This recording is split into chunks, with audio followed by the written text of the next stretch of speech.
So today I'll be showing you how to turn off keyboard sounds on your Samsung phone.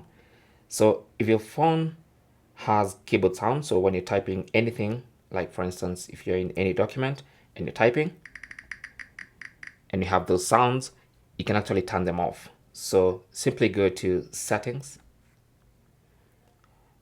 Under settings, go to sounds and vibration, tap on that, and then under sounds and vibration, you should see system sound.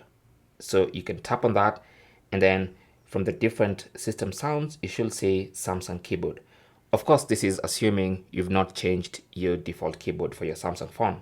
So turn off the Samsung keyboard, and that's going to turn off the sound for the Samsung keyboard. So now when you're typing, your phone will be quiet.